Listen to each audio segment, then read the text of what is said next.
Hello guys, welcome to our YouTube channel. আমি আজি ভিডিওটো ডিসকাস কৰিম কেইটামান জেনাৰেল ম্যাথছৰ কোৱেশ্চন যেটো ADRE 2.0 আমাৰ ইডিওটিক্স চেনেলৰ তৰফৰ পৰা আমি আয়োজিত কৰিছিলো ফ্ৰী মক টেষ্ট সিৰিজ তো তাৰ মক টেষ্টৰ সাবজেক্ট ওয়াইজ টেষ্টৰ এটো সলিউশন হিচাপে ভিডিওটি আমি আপলোড কৰিলো সো প্ৰথম কোৱেশ্চন দিছে যে এ শপকিপাৰ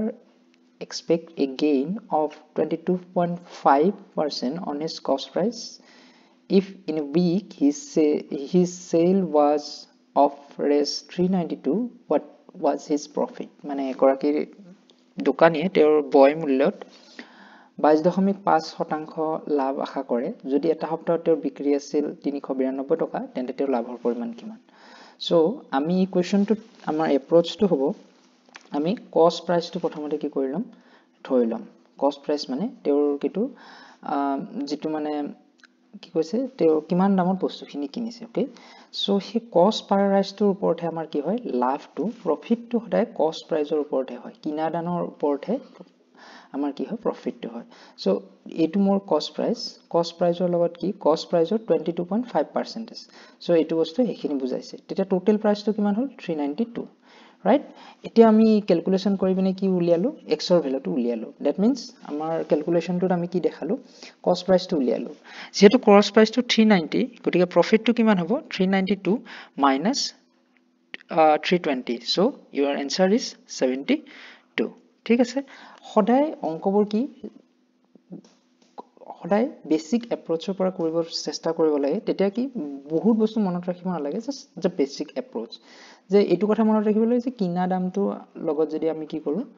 আমি যদি লাভ হেতু কনসেপ্টটো কিনা দাম প্লাস লাভ ইকুয়াল টু কি হ'ব বেচা দাম সো মানে এই সৰু সৰু কনসেপ্টবোৰৰ পৰা বস্তুটো হ'ব আৰু ইয়াতে কি কনসেপ্ট ইউজ হৈছে পাৰ্সেন্টেজৰ প্ৰবলেম এটা ইউজ হৈছে ঠিক আছে নেক্সট কোৱেশ্চনটো আছিল তিনিটা সংখ্যা 3:4:5 অনুপাতত আছে তেওঁলোকৰ LCM যদি 2400 হয় তেনে তেওঁলোকৰ HCF কিমান সো তিনিটা সংখ্যাৰ আমাৰ ৰেশিওটো দিয়া আছে 3:4:5 তো নাম্বাৰ কেটা হ'ব 3k 4k and 5k k is the common factor মানে সাধাৰণ কি কয় উৎপাদক বুলি ক'ব পাৰি সো LCM টো কিমান হ'ব কাৰণ k টো তিনিওটাতে কমন সো আমি 3:4:5 মাল্টিপ্লাই k টো আটাইতকৈ কমন আছে এটো মাল্টিপ্লাই কৰি দিলে টোটাল 60k ৰাইট কিন্তু HCF ৰ আমাৰ ডেফিনিশন কি লঘিষ্ঠ সাধাৰণ গুণিতক লঘিষ্ঠ সাধাৰণ গুণিতক মানে LCM গৰিষ্ঠ সাধাৰণ উৎপাদক মানে গসাগু তো ইহতৰ মাজত গৰিষ্ঠ সাধাৰণ উৎপাদক 3 ফেক্টৰটো আটাইকেটাতে কমন আছে ৰাইট 3 4 and 5 আটাইকেটাৰ মাজত কোনো কমন নাই অকল k টো কমন আছে সো HCF will be আমাৰ HCF টো হ'ব k ওকে সো আমাক দিয়া আছে যে LCM টো কিমান এইটো LCM দিয়া আছে 2400 দিয়া আছে যদি আমি LCM টো কিমান পাও 60k okay so 60k equal to 2400 এটা k এর ভ্যালুটো কিমান 40 সো এটো হল আমাৰ HCF সো ইয়াতে হে কনসেপ্টটো ইউজ হৈছে যে সাধাৰণ গুণিতক আৰু সাধাৰণ উৎপাদকৰ যেটো কনসেপ্ট হে কনসেপ্টটো ইউজ কৰি এই প্ৰবলেমটো সলভ কৰা হৈছে নেক্সট কোৱেশ্চনটো দিয়া আছে আয়ত এটাৰ পৰিধি আৰু প্ৰস্থৰ মাজত অনুপাত হৈছে 5:1 যদি আয়তটোৰ এলেকা 216 বৰ্গ সেন্টিমিটাৰ হয় আয়তটোৰ দৈৰ্ঘ্য কিমান that means the ratio between the perimeter and breadth of a rectangle is what 5:1 if the area of the rectangle is 216 square centimeter and what is the length of the rectangle so আমি ইয়াতে দুটা বস্তু জানিব লাগিব এটা হল পৰিসীমা perimeter s বুলি লিখে তাৰ ফৰ্মুলাটো কি তাৰ ফৰ্মুলাটো হৈছে 2a plus b a মানে কি a মানে দৈৰ্ঘ্য b মানে প্ৰস্থ নেক্সট আমাৰ এৰিয়া আয়তৰ এৰিয়া কি হ'ব a into b এই দুটা কনসেপ্ট জানিলে আমি প্ৰবলেমটো কৰিব পাৰিম সো প্ৰথমতে দিয়া আছে যে লেন্থ আৰু ব্ৰেথ আমি ধৰি ললো a আৰু b প্ৰবলেমটোত সো প্ৰথমতে দিয়া আছে যে পৰিধি আৰু প্ৰস্থৰ মাজত অনুপাত যেটো আগতে দিয়া থাকে হেতু ওপৰত লিখিব লাগে s by b b মানে আমাৰ প্ৰস্থটো সো 5:1 তাৰ মানে s টো কিমান হ'ল s equal to 5b এতিয়া আমি জানো যে কি আয়তৰ পৰিসীমা কি পেৰিমিটাৰটো হ'ল 2a plus b এটো ফৰ্মুলা যেটো কলো 2a plus b তো 2a plus b ভ্যালুটো কিমান s okay so এখিনি সিম্পলিফিকেশন কৰিলো again s মানে কি ইয়াৰ পৰা পালো s equal to 5b ইয়াৰ পৰা আমি a আৰু b ৰ মাজত ৰিলেশনটো উলিয়াই লৈছো এটো এক নম্বৰ ইকুৱেশন কাৰেক্ট এতিয়া আমাৰ দিয়া আছে given যে এৰিয়াটো কিমান দিয়া আছে a into b এৰিয়া হয় ফৰ্মুলা তো 216 দিয়া আছে a আৰু b ৰ মাজত সম্পৰ্কটো ইয়াৰ পৰা উলিয়াইছো সো এইটো বহাই দিছো a ৰ ঠাইত এটো মাল্টিপ্লাই কৰি দিলে 216 এতিয়া ইয়াৰ পৰা কি b স্কয়াৰ হল এটো ইফালে নিলে 144 b = 12 cm যদি আমি ব্ৰেডটো পাই গলো তেতিয়া হলে আমি যেটো লেন্থটো পাম লেন্থ আৰু ব্ৰেডৰ মাজত ৰিলেশনটো আছিল এটোত এগেইন আমি b ৰ ভ্যালুটো বহাই দিলে আমি পাম 18 cm ঠিক আছে নেক্সট কোৱেশ্চনটো আছিল দুটা সংখ্যা ক্ৰমান্বয়ে 20% দুটা সংখ্যা ক্ৰমান্বয়ে 20% আৰু তৃতীয় সংখ্যাতকৈ 50% মানে অধিক তাৰ মানে এটা সংখ্যা আছে x যেটো সংখ্যাতকে বেলেগ এটা সংখ্যা 200 টাইমস 20% বেছি আন এটা সংখ্যা 50% বেছি ঠিক আছে তেতিয়াহলে সংখ্যা দুটাৰ অনুপাত কি আমাক এই x ৰ লগত কোনো ৰিলেশন নাই এইটো সংখ্যা আৰু এইটো সংখ্যাৰ মাজত অনুপাতটো কি আমি যদি শতাংশৰ প্ৰবলেম থাকে তেতিয়াহলে এনেকুৱা ধৰণৰ প্ৰবলেম থাকে আমি সদায় নজনা বস্তু 100 বুলি ধৰি ল'ব লাগে এটো আটাইতকৈ easiest way easiest process problem to solve কৰা তো নাম্বাৰটো যদি আমি ধৰি ললো এই x টোক আমি কি বুলি ধৰি লৈছো a 100 বুলি ধৰি লৈছো কিয় 100 বুলি লৈছো তেতিয়া শতাংশৰ যেটো দিয়া থাকে হেতু ডাইৰেক্টলি এই নাম্বাৰটোৰ লগত মই এড কৰি দিব পাৰিম এটা সংখ্যা গতিকে ফাৰ্স্ট নাম্বাৰটো মোৰ হ'ল 120 কাৰণ ইয়াতকে 20% বেছি তৃতীয় সংখ্যাতকৈ 50% গতিকে সেকেন্ড নাম্বাৰটো হ'ব 100 plus 50 to 150 এতিয়া ফাৰ্স্ট নাম্বাৰ আৰু সেকেন্ড নাম্বাৰটো ৰেশিও হ'ল 120 আৰু 150 এটোৰ মাজত এলসিএম কাটাকাটি কৰিলে কিমান থাকিল 4:5 so this is the solution next প্ৰবলেমটো দিছে এটা নিৰ্দিষ্ট ধনৰ পৰিমাণ 5 বছৰত ইমান টকা হয় আৰু সৰল সুতত একে হাৰত 8 বছৰ পিছত ইমান টকা হয় তেতিয়া হলে সুতৰ হাৰ কিমান so এটা সিম্পল ইন্টাৰেষ্টৰ ওপৰত প্ৰবলেমটো হয় তো দিয়া আছে যে এটা amount of money 9800 after 5 years কিমান হয় আৰু 8 years পিছত এইখিনি এমাউন্ট এইখিনি হয় তো at the same rate of simple interest ইয়াতে কি হৈছে rate of interest টো same আছে মোৰ principal amount টো মোৰ কিমান আছে এটো দিয়া নাই it is not given next কথাটো হৈছে যে rate of interest টো আমাক উলিয়াব লাগে what is it ঠিক আছে number of time দিয়া আছে আৰু কি দিয়া আছে ফুট প্লাস মূলধন মিলি 5 বছৰ পিছত কিমান হৈছে আৰু 8 বছৰ পিছত কিমান হৈছে হেতু দিয়া আছে সো আমি সদায় প্ৰবলেমবোৰ বেসিকৰ পৰা এপ্ৰোচ কৰিম সিম্পল ইন্টাৰেষ্টৰ ফৰ্মুলা হৈছে এটো যিকোনো সিম্পল ইন্টাৰেষ্টৰ প্ৰবলেম এটোৰ ফৰ্মুলা হ'ল PRT/100 যত P হৈছে প্ৰিন্সিপাল এমাউন্ট যেটো প্ৰথম এমাউন্ট দিয়া থাকে R is the rate of interest T is the time আৰু 100 টো হ'ল the divided সো গতিকে আমাৰ মুঠ টকা এটো কনসেপ্ট লাগিব মুঠ টকাটো কি হ'ব আমাৰ মূলধন plus কি হ'ব foot so total amount is capital plus your simple interest right তো প্ৰথম কথাটো p যেটো মূলধন আছিল then PRT/100 এটো মূলধন এটো ফুট এই দুটা মিলি 9800 কিমান বছৰ পিছত 5 বছৰ পিছত সো এই গুটেখিনি বহাই দিলো p টো ইফালে কমন লৈ আহিলো বাহিৰত তেতিয়া কি থাকিল এটা 1 থাকিল RT/100 আৰু t ৰ ঠাইত 5 বহালো এটো এক নম্বৰ ইকুৱেচন ঠিক তেনেকে আমি কি কৰিলো সেকেন্ডটো দিয়া আছে যে 8 বছৰ পিছত কিমান হয় একেটা ইকুৱেচন হ'ব খালি ইয়াতে t ৰ ঠাইত কিমান আহিব 8 আহিব আৰু এটো চেঞ্জ হৈ যাব ঠিক আছে এতিয়া 1 আৰু 2 এটো আৰু এটো যেটো ইকুৱেচন পাম এটা আনটোক ডিভাইড কৰি দিম এটা আনটোক ডিভাইড কৰি দিলে আমাৰ r টো থাকি যাব এইখিনি ম্যাথমেটিক্যাল সিম্পলিফিকেশন কৰিব লাগিব আৰু কিছুমান বস্তু যে পুৰণ হৰণখিনি অলপ ফ্লুয়েন্সি থাকিব লাগিব যে এনেকে কেনেকে কৰিব পাৰি সেই কাৰণে ষ্টুডেন্টৰ কি লাগিব practice to very important mathematical সেকশনটো প্ৰেক্টিস কৰিবই লাগিব প্ৰেক্টিস টু মেইন তো এইখিনি গুটে সিম্পলিফিকেশন কৰাৰ পিছত r = 12 আহিল সো এইবোৰ বস্তু যে কাটাকাটি আমি কেনেকে কৰিম এক্সামত সো এনেকুৱা ফেক্টৰবোৰ দিয়া থাকে যে 5 ৰে ইজিলি কাটাকাটি যায় 3 ৰে ইজিলি কাটাকাটি যায় তো তেনেকুৱাবোৰ দিয়া থাকে যদি এটা সংখ্যাৰ শেষত যদি 0 থাকে শেষত মানে এককৰ সংখ্যাটোত ইউনিট প্লেছত যদি 0 থাকে নাইবা 5 থাকে তেতিয়াহলে 5 ৰে আমি ইজিলি কাটাকাটি কৰিব পাৰো সো তেনেকে কাটাকাটি কৰি পিনে আমাৰ কি হ'ব এটো এনসাৰ 12 আহিল সো ৰেট অফ ইন্টাৰেষ্ট মোৰ 12 হল 12 নেক্সট এটা ভাল প্ৰবলেম আছিল যত a 15 দিনত আৰু b 20 দিনত এক কাম কৰিব পাৰে যদি তেওঁলোকে একেলগে 4 দিন কাম কৰে তেন্তে বাকি থকা কামৰ ভগ্নাংশ হৈছে মানে যদি 4 দিন একেলগে কাম কৰে তেতিয়াহলে কামটোত কিমান পাৰ্সেন্ট কিমান শতাংশ নহয় কিমান ফ্ৰেকশন তেওঁলোকে কমপ্লিট কৰে a can do work in 15 days and b in 20 days if they work on it together for 4 days then the fraction of the work that is left is কিমান কাম থাকিব সো এটো হল আমাৰ যেটো একক পদ্ধতি ইউনিট তাৰ প্ৰবলেম বহুত মানুহে এটো বহুত ফৰ্মুলা ইউজ কৰি পিনে প্ৰবলেমটো কৰে বাট এটো আটাইতকৈ সিম্পল সো এ একদিনত কিমান কাম কৰে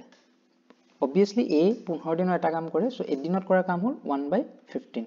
ঠিক আছে ঠিক তেনেকৈ b এ এদিনত কিমান কাম কৰে 1/20 ৰাইট গতিকে যদি a আৰু b যদি মিলাই দিও তেতিয়াহলে তেওঁলোকে একদিনত কিমান কাম কৰে 1/50 প্লাস 1/20 থাকিল ইয়ালৈকে দেন a আৰু b কিমান দিন কাম কৰিছে 4 দিন কাম কৰিছে তেতিয়াহলে 4 টো কি হ'ব ইয়াৰ লগত মাল্টিপ্লাই হৈ যাব ঠিক আছে তো এই দুটাৰ এলসিএম ললো 60 হ'ল then it is 4 and it is 3 তো ইয়াৰ লগত 4 মাল্টিপ্লাই কৰিলে 28/60 তাৰ মানে a আৰু b মিলে 4 দিনত ইমান পাৰ্সেন্ট কাম ইমান ভগ্নাংশৰ কাম কৰে কিন্তু কিমানখিনি কাম বাকি থাকিব যদি একেলগে কৰে যদি আমি গুটে কামটো কি বুলি ধৰিব লাগিব 1 বুলি যদি ধৰো ইমান পাৰ্সেন্ট ইখিনি শতাংশ কাম কমপ্লিট কৰিছে তে 1 মাইনাস দিস তো বাকি থাকিল 32/60 ইয়াক ক্যান্সেল আউট কৰিলে ইয়াৰ আনসাৰ হ'ব 8/15 ঠিক আছে নেক্সট প্ৰবলেমটো হ'ল a b c ৰ গড় ওজন হৈছে 45 b আৰু c ৰ গড় ওজন হৈছে 40 and b আৰু সৰি a আৰু b ৰ গড় ওজন হৈছে 40 and b আৰু c ৰ গড় ওজন হৈছে 43 তেনে হলে b ৰ ওজন হৈছে তাৰ মানে কি দিয়া আছে প্ৰবলেমটোত average weight of a b c তিনিজন মানুহৰ দিয়া আছে a b c তো আমি এভাৰেজ উলিয়া জানিব লাগিব যিমানটা কোয়ান্টিটি ওপৰত লও হেতুৰে ডিভাইড কৰি দিও সো এটো কিমান দিয়া আছে এটো দিয়া আছে 45 নেক্সট প্ৰবলেমটোত কি দিয়া আছে b sorry a আৰু b ৰ এভাৰেজ ওয়েট তো এটা দুজন মানুহ তো এভাৰেজ ওয়েট কিমান হ'ব ইট ইজ 40 নেক্সট b আৰু c কিমান দিয়া আছে b আৰু c ডিভাইডেড বাই 2 ইয়াৰ পৰা দিয়া আছে 43 এই তিনিটা বস্তু আমাক দিয়া আছে ইয়াৰ পৰা উলিয়াব লাগে b ৰ ওজন কিমান সো এটো প্ৰথম ইকুৱেচনটো এটো হ'ল সো 3 টো ইফালে মাল্টিপ্লাই কৰিলে 135 এটো প্ৰথম ইকুৱেচন ঠিক তেনেকৈ এটো second ইকুৱেচন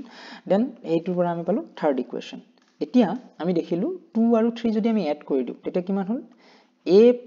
plus b equal to 80 and b plus c equal to 86 so এটি গোটেখিনি এড কৰি দিলে a plus 2b plus c equal to 166 okay আমি প্ৰথম ইকুৱেচনটোত পাইছো যে a plus b plus c কিমান ইয়াতে দুটা b আছে সো এটা b এক্সট্ৰা কে আমি লিখিলো a plus b plus c ৰ ভ্যালুটো কিমান আছিল 135 হেতুৰ ঠাইত আমি 135 বহাই দিলো plus b equal to 166 গটিকে b ভ্যালু যদি আমি ৰাখিব লাগে তেতিয়া 135 টো আমি ইফালে মাইনাস কৰি দিম দিলে 31 kg so this is the answer okay next eta problem disilu je 1 by sin c equal to what so it is direct formula problem to enikwa problem in general dibon na lage kintu joabar ediarit enikwa dhoroner trigonometric problem eta disile kihor kane disile etu najanu but enikwa dhoroner problem in general ahibo na lage kintu jodi have question to already ahise tetiale amar protijogi hokale ki ei tinita formula monot rakha bhal for simplification sin a equal to 1 by cos a cosec a cos a equal to 1 by sec a and tan a equal to 1 by cot a so ei geta jodi moi ulta ke likhu cosec jutu jodi yate likhu yate sin ahi jabo so gotike yar ulta ketao tumaloge ki likhi uliabo para nijake কিন্তু এই কেটা এই তিনিটা জানিলে বাকি কেটা আৰামত লিখিব পাৰি বুলি মই ভাবো নেক্সট এই তিনিটা formula sin square a plus cos square a equal to 1 1 plus tan square a equal to sec square a and 1 plus cot square a equal to cosec square a এই তিনিটা ফৰ্মুলা ইম্পৰ্টেন্ট হয় তাৰ লগতে next এটা problem আছিল যদি নিম্নলিখিত সম্পৰ্কটো হয় তেন্তে x ৰ মান কিমান তাৰ মানে এই যদি কি কৰে আইডেন্টিটিটো যদি satisfy হয় তেতিয়া হলে আমি x ৰ ভ্যালুটো উলিয়াব লাগে তাৰ মানে ইয়াৰ ওপৰত x আছে ইয়াত আছে সো ইট ইজ কিহৰ প্ৰবলেম ফুসক ইনডাইসেছৰ প্ৰবলেম এটো ফুসক আৰু ঘাত তাৰ প্ৰবলেম হয় তো এই প্ৰবলেমটো আমি কেনেকৈ ট্যাকেল কৰিম এই প্ৰবলেমটো ট্যাকেল কৰাৰ কাৰণে আমাৰ কি ইয়াতে 64 আছে প্ৰথমতে ভাবিলে এই সংখ্যাটো কিবা এটা সংখ্যাৰ পূৰ্ণ বৰ্গ বা ঘন হিচাপে লিখিব পাৰি নেকি that means square and cube or something like that কিবা এটা ইংলিশত প্ৰকাশ কৰিব পাৰি নেকি যেটো এইটোটো পাৰি সো প্ৰবলেমটো যদি অলৰেডি 4 এটা দিয়া আছে that means there is some kind of hints তাৰ মানে এই প্ৰবলেমটো কি হ'ব 4 ৰ লগত ৰিলেটেড হ'ব তো 4 cube equal to 64 তো এই সংখ্যাটো আমি ভাঙি দিলো 4 cube equal to 64 and then এই 64 টো আমি 4 cube হিচাপে লিখিলো সো গোটেই এটাৰ বেসটো কি আহি গল 4 আহি গল সো ইয়াৰ ইনডাইসেস কি 4 cube to the power x plus 1 যদি এই দুটা কৰো 3x plus 3 hall next 4 cube divided by 4x 4 to the power x so এই দুটাক যদি আমি কি কৰো একেটা ঠাইতে লৈ আহো তেতিয়া হ'ব 4 to the power 3 minus of x আৰু এটো হল 4 to the power 3x plus 3 so year base কেটা কি সেম যদি বেস কেটা সেম হয় তেতিয়া হলে আমি কি লিখিব পাৰো ইয়াৰ যদি কেটা ইনডাইসেস বা এক্সপোনেন্ট আছে সেই কেটা ইকুৱেল কৰিব পাৰো ওকে সো এই দুটা ইকুৱেল হলে আমি x ৰ মানটো সলভ কৰি x equal to 0 পালো সো এই প্ৰবলেমটোৰ লগত যেটো কনসেপ্ট জড়িত হৈ আছে যেনেকুৱা a to the power 0 equal to 1 কোনো এটা সংখ্যাৰ ওপৰত যদি আমি to the power 0 লগাই দিও তেতিয়া হলে তাৰ ভ্যালু সদায় 1 আহে নেক্সট এইখিনি ঠাইত কি ফৰ্মুলা ইউজ হৈছে এটো a to the power m to the power n equal to mn, right? এই ঘাত দুটা কি হৈ যাব, ফুসক দুটা বা ইন্ডাইসেস দুটা মাল্টিপ্লাই হৈ যাব। নেক্সট এটা সংখ্যাৰ লগত যদি m এটা থাকে, তাৰ মানে কোনো এটা বেসৰ ওপৰত ইন্ডাইসেস এটা থাকিল, নেক্সট সেম বেসৰ ওপৰত বেলেগ এটা ইন্ডাইসেস থাকিল, তেতিয়া হলে সেই বেসটোৰ কি হ'ব ওপৰত এই যিকেটা ইন্ডাইসেস থাকিল সেইকেটা এড কৰি দিব পাৰি। আৰু যদি আমাৰ লাষ্টত এটুত কি প্ৰবলেম, এটুত আমাৰ কি কনসেপ্ট ইউজ হল, এটুত হল a to the power m divided by a to the power n equal to a to the power m minus m। যদি এটা বেসৰ ওপৰত এটা ইন্ডাইসেস থাকে আৰু তাৰ তলত ফ্ৰেকশন হিচাপে যদি এটা সেম বেসৰ ওপৰত বেলেগ এটা ইন্ডাইসেস থাকে, তেতিয়া হলে আমি এজ এ হোল আমি কি লিখিব পাৰো, a to the power m minus n। যদি মাল্টিপ্লাই থাকে তেতিয়া হলে এড হৈ যাব, আৰু যদি কি ফ্ৰেকশনত থাকে বা ডিভাইড ভগ্নাংশত থাকে বা হৰণ হৈ থাকে, তেতিয়া হলে কি থাকিব, এটো নেগেটিভ হৈ যাব। সো এইকেইটা ইন্ডাইসেসৰ কনসেপ্ট ইউজ কৰি কিছুমান প্ৰবলেম সলভ কৰা হয়। আৰু এনেকুৱা ধৰণৰ প্ৰবলেমবোৰ ইন জেনাৰেল মই ক'ব বিচাৰো যেটো অপচন ম্যাচিং, তো অপচন ম্যাচিংৰ দ্বাৰা এই প্ৰবলেমটো ইজিলি সলভ কৰিব পাৰি। কাৰোবাৰ যদি গোটেইখিনি স্টেপ কৰিবলৈ মানে কিবা নাই, পেশেন্স নাই বা কৰিবলৈ সময় নাথাকে, তেতিয়া option matching is a good option. Next এটা প্ৰশ্ন আছিল যে যদি x equal to 3 plus 2 root 2 then the value of root over x minus 1 by root x equal to what? So এনেকুৱা ধৰণৰ প্ৰবলেম যেতিয়া থাকিব তেতিয়া মনত ৰখা ভাল, these problems can be solved by using the concept a plus b whole square eto a square plus twice ab plus b square নাইবা a minus b whole square ফৰ্মুলাৰে এনেকুৱা ধৰণৰ প্ৰবলেমবোৰ সলভ কৰিব পাৰি। ঠিক আছে, twice ab plus b square। So ইয়াতে minus আছে, so minus থাকাৰ কাৰণে মই a minus b for whole square ফৰ্মুলাটো ইউজ কৰিম। so এটো স্কয়াৰ কৰি লৈছো, যদিও মোক স্কয়াৰৰ প্ৰবলেমটো সোধা নাই, কিন্তু মই এক স্কয়াৰ কৰি লৈছো যাতে মোৰ ফৰ্মুলাত আহে। ঠিক আছে, so it is a minus this is b, so a square minus twice ab plus b square। so এটো ফৰ্মত লিখিলো, তো root over x ক স্কয়াৰ কৰিলে এটো x হৈ গল, দেন a2 আৰু a2 মোৰ কেনসেল আউট গল, থাকিল -2 and a2 কি হল 1 by root x whole square কৰিলে 1 by x, करेक्ट। So মোৰ কি আহি গল, x ৰ ভ্যালুটো মই ইয়াতে বহাই দিলো 3 plus 2 root 2 plus 1 by x minus 2। ঠিক আছে, so 3 পৰা মই 2 গলে থাকিল 1 and 2 root 2 আৰু again এই x ৰ ঠাইত মই 3 plus 2 root 2 বহাই দিলো, so এইখিনি হৈ গল, থাকিল মোৰ 2 plus 3 root 2। যদি এনেকুৱা ৰুটত থকা বস্তু এটা থাকে যে ওপৰত একো না থাকে, তেতিয়া হলে আমি এই ৰুটত থকা বস্তুটোৰ যেটো opposite in the sense that এইটো যদি থাকে তলত, আমি ইয়াৰ লগত কি মাল্টিপ্লাই কৰি দিব লাগিব যাতে প্ৰবলেমটো সলভ হয়, তাৰ কাৰণে a plus root b multiply কৰিব লাগিব। ঠিক আছে, এটো মনত ৰাখিব লাগিব। সো 3 plus root 2 আছে, তাৰ লগত আমি মাল্টিপ্লাই কৰি দিছো 3 minus 2 root 2। যেহেতু ইয়াত পূৰণ কৰি দিছো, আমি ওপৰটো কৰিব লাগিব যাতে ইয়াৰ মানটো একেটা থাকে, 3 minus root 2। ওকে, সো এটো কি হয় আহি গল a minus a plus b, এটো ফৰ্মুলাত আহি গল a plus b into a minus b। তো ইয়াৰ উত্তৰটো কি হয় a square minus of b square, correct। তো সেই ফৰ্মুলাটো অনুসৰি ইয়াতে a টো হৈছে 3 আৰু b টো হৈছে minus of 2 root 2, correct। So it is a square minus b square, b square মানে কি হ'ব 2 into 2 4 and root 2 square কৰিলে 2 হৈ গল। ঠিক আছে, so it is 9 minus 8 equal to 1, ওপৰত থাকিল 3 root 2, 3 minus 2 root 2। okay, so 1 plus 2 root 2 plus 3 minus 2 root 2, so এটো cancel গল, থাকিল 1 plus 4। কিন্তু আমাৰ কি আছিল, এটো আমি স্কয়াৰ হিচাপত লৈছো, ইয়াৰ এটো স্কয়াৰ হিচাপত লাগিলে আমাক লাগি আছে এটোৰ মান। ঠিক আছে, আমাক এটো মানৰ প্ৰয়োজন, গতিকে যদি আমি এইটো মানৰ প্ৰয়োজন তেতিয়ালে স্কয়াৰটো কি আমি ৰুট ওভাৰ কৰি দিম, ৰুট ওভাৰ কৰি দিলে plus minus 4, so it is plus minus 2, কিন্তু আমাৰ অপচনত 2 আছে, গতিকে আমাৰ ইয়াৰ আনসাৰটো হ'ব 2, करेक्ट। सो আজিলৈ ভিডিওটো ইমানেই আছিল। যদি আপোনালোকে টেস্ট সিরিজ কেটা চাব বিচাৰে ফ্ৰী টেস্ট সিৰিজ, তেতিয়া হলে আমি গুগল ফৰ্মৰ লিংক এটা ভিডিও ডেসক্ৰিপচনত দি দিম, আপোনালোকে গুগল ফৰ্মখন ফিল আপ কৰি আমাৰ টেস্ট সিৰিজ কেটা দি চাব পাৰে। তো আজিলৈ ধন্যবাদ থাকিল, চেনেলটি সাবস্ক্ৰাইব কৰিব বুলি আশা থাকিল যদি ভিডিওটি কোৱালিটি ভাল পায়, আৰু যদি কিবা মডিফিকেশন কৰিব লাগে, কিবা সাজেশন থাকে আমাক নিশ্চয় কমেন্ট বক্সত জনাব। ধন্যবাদ।